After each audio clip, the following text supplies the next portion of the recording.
অন্যতম আরেকজন নায়ক। পানি লাগবে, পানি। সেই মুগ্ধকে কে ভুলে যেতে পারে? সেই মীর মুগ্ধকে এই মুহূর্তে আমরা দেখতে পাচ্ছি সংসদ ভবনের ওপরে আকাশে ভাসছে। এবং আবার যেটি দেখা যাচ্ছে, প্রেয়ার্স ফর প্যালেস্টাইন।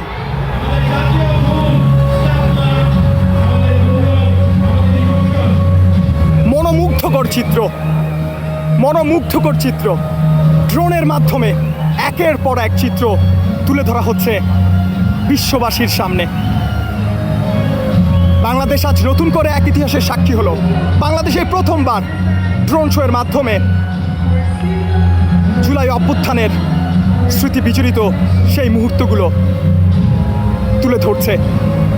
এবং যারা এই জুলাই অভ্যুত্থানে প্রাণ দিয়েছেন, যারা অতপ্রতভাবে জড়িয়েছিলেন, যারা সাহস জুগিয়েছিলেন, তাদের সচিত্র তুলে ধরা হচ্ছে এই ড্রোনের মাধ্যমে। 1971 সাল, 1971।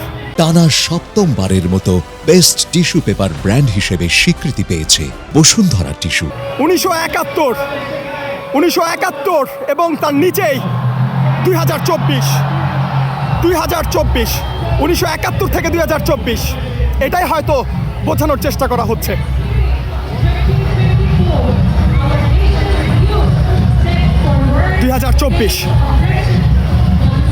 রক্তে রঞ্জিত 2024 জুলাই অভ্যুত্থান। এজন্যই হয়তো 2024-এর রংটা লাল। এবং সেই জুলাইয়ের 2024-এর ওপর দাঁড়িয়ে বাংলাদেশের সেই মানুষগুলো যারা লড়াই করেছেন, যারা 24-এর নেতৃত্ব দিয়েছেন, যারা রাজপথে ছিলেন, যারা আন্দোলন করেছেন, তাদের প্রতিচ্ছবি। বাংলাদেশ হোক 1971 হোক 2024, দেশ আমাদের একটাই, বাংলাদেশ। এটাই হয়তো এই চিত্রের মাধ্যমে বোঝানোর চেষ্টা করা হয়েছে।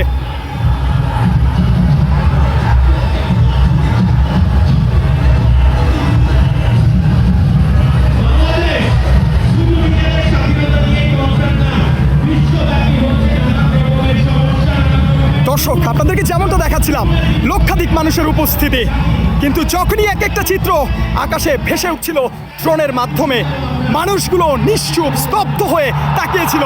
এবং আবার যেটি দেখা যাচ্ছে, prayers for Palestine, prayers for Palestine, prayers for Palestine. 24-এর অভ্যুত্থানকে যেমন ফুটিয়ে তোলা হয়েছে, তেমনি ফিলিস্তিনে যে হত্যাযজ্ঞ চলছে, সেই হত্যাযজ্ঞের প্রতিবাদে বাংলাদেশও একত্রিত হয়েছে। এবং এই মুহূর্তে জুলাই 24-এর সেই স্মৃতিমাখা মুহূর্তগুলোর সাথে ফিলিস্তিনকেও মনে করা হলো এবং তাদের জন্য দোয়া করতে বলা হলো।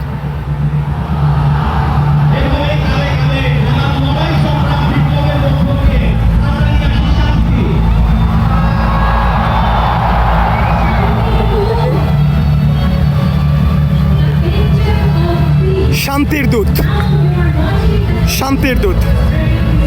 বাংলাদেশের মানুষের এখন একটাই প্রত্যাশা, বাংলাদেশে শান্তি বর্ষিত হবে। সামনে যা হবে ভালো হবে। বাংলাদেশের মানুষ ভালো চায়, ভালোর দলে। তারই প্রতীক হিসেবে শান্তির দূতকে উপস্থাপনা করা হলো ড্রোন শোয়ের মাধ্যমে। নতুন এক ইতিহাসের সাক্ষী হলো বাংলাদেশ। যে ড্রোন শো, মন মাতানো ড্রোন শো, টেলিভিশনের পর্দায়, সামাজিক যোগাযোগ মাধ্যমের পর্দায় বাংলাদেশের মানুষ এতদিন দেখে এসেছে, সেই মনোমুগ্ধকর ড্রোন শো আজ বাংলাদেশের মাটিতে, তাও জুলাই অভ্যুত্থানের সেই স্মৃতিমাখা মুহূর্তগুলোকে এখানে তুলে ধরা হয়েছে। এবং আপনাদেরকে জানিয়ে রাখি দর্শক, চায়না দূতাবাসের সহযোগিতায় আজকের এই আয়োজন এবং তারই অংশ এখানে তুলে ধরা হয়েছে long live China Bangladesh friendship. এবং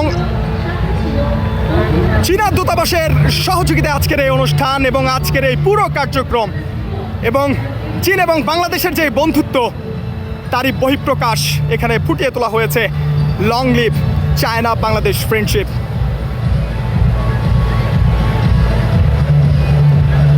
দৃষ্টিনন্দন মনোমুগ্ধকর চিত্র, ড্রোন শো বাংলাদেশের মাটিতে।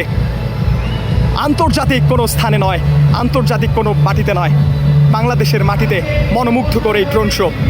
সাক্ষী হলো বাংলাদেশ, সাক্ষী হলো মানিক মিয়া এভিনিউ, সাক্ষী হলো জাতীয় সংসদ ভবন। মানুষ মুগ্ধ হয়ে সেই চিত্রগুলো দেখছিল।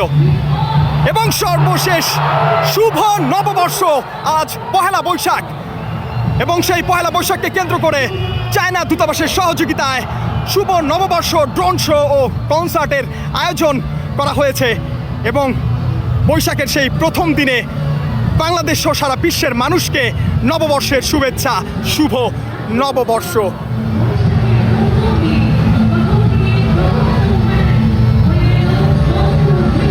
বাংলা বছরের প্রথম দিনটা ইতিহাস হয়ে থাকলো, নতুনভাবে নতুন বছর শুরু হলো। বাংলাদেশের মানুষের জায়গা থেকে প্রত্যাশা নিশ্চয়ই থাকবে, এভাবে এগিয়ে যাবে বাংলাদেশ। প্রতিনিয়ত নতুন নতুন চমকপ্রদ বিষয়ের সাক্ষী হবে বাংলাদেশের জনগণ। কালের কণ্ঠে খন্দকার আসিফুজ্জামান, মানিক মিয়া এভিনিউ থেকে।